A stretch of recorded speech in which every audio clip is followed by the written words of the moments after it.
మహనీయుల జయంతి వేడుకలు నిర్వహించుకోవడం వారికి ఇచ్చిన గొప్ప గౌరవమని పల్నాడు జిల్లా జాయింట్ కలెక్టర్ శ్రీ సూరజ్ గనోరే అన్నారు. బుధవారం స్థానిక కలెక్టరేట్ కార్యాలయంలోని గుర్రం జాషువా సమావేశ మందిరంలో రాష్ట్ర ప్రభుత్వ ఆదేశాల మేరకు స్వర్గీయ నందమూరి తారక రామారావు 102వ జయంతి వేడుకలు రాష్ట్ర పండుగగా ఘనంగా నిర్వహించారు. తొలుత మా తెలుగు తల్లి పాటతో మొదలుపెట్టి నందమూరి తారక రామారావు చిత్రపటానికి పూలమాలలు వేసి ఘనంగా నివాళులర్పించిన అనంతరం జాయింట్ కలెక్టర్ మాట్లాడారు.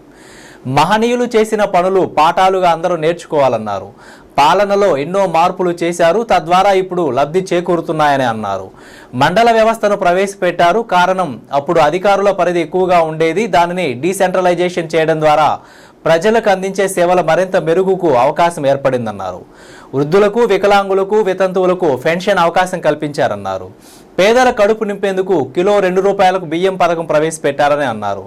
స్వర్గీయ నందమూరి తారక రామారావు తీసుకువచ్చిన పరిపాలనా మార్పుల వల్ల ప్రజలతో అధికారులకు అనుసంధానం ఏర్పడిందన్నారు. కార్యక్రమం నిర్వహించిన జిల్లా రెవెన్యూ అధికారి శ్రీ మురళి మాట్లాడుతూ ఎన్టీ రామారావు మకుటం లేని మహారాజు అని కొనియాడారు. తాను ఉద్యోగ ఆర్జన సమయంలో అప్పటి ముఖ్యమంత్రి శ్రీ ఎన్టీఆర్ను కలవడం జరిగిందన్నారు. ఏపీఎం ఐపీ అధికారి ఆంజనేయులు మాట్లాడుతూ ఆయన మహామనిషి కాబట్టి ఈరోజు గొప్పగా జరుపుకోవడం జరుగుతుందన్నారు. ఆయన లోక పాలకుడు అని కొనియాడారు. చరిత్ర తెలిసిన వ్యక్తి అని కొనియాడారు. పాలనలో, రాజకీయాలలో విప్లవాత్మక మార్పులు తీసుకొచ్చారని అన్నారు. డిప్యూటీ కలెక్టర్ కుమార్ మాట్లాడుతూ ఎన్టీ రామారావు ఎంతో గొప్ప ఘనతను సాధించారని, ఆయన నెమ్మకూరి వాసి అని తెలిపారు. ఎంతో పట్టుదల కలిగిన వ్యక్తి అని కొనియాడారు. క్రమశిక్షణ, అంకిత భావం కలిగిన వ్యక్తి అని అన్నారు.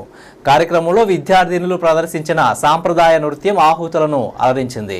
అనంతరం స్వర్గీయ నందమూరి తారక రామారావు జీవిత చరిత్రపై పీపీటీ ద్వారా వివరించారు.